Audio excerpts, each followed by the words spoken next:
I'm back dito sa bukid. Titingnan ko lang yung mga alaga ko. Kasi sa tingin ko marami na naman namamaga ang mga mata.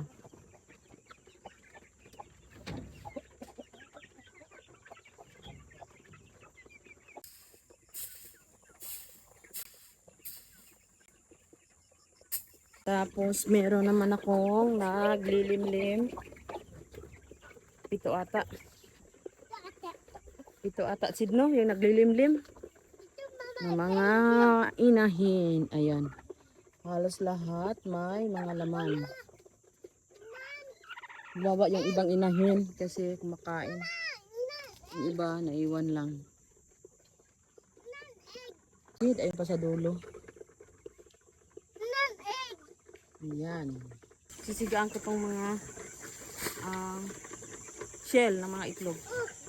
Thank you, Sid. Sid is helping. Thank you.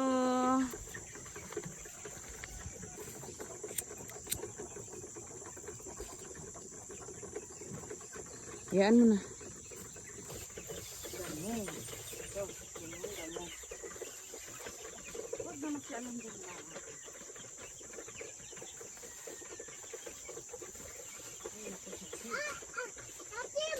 Yung asin. Usok.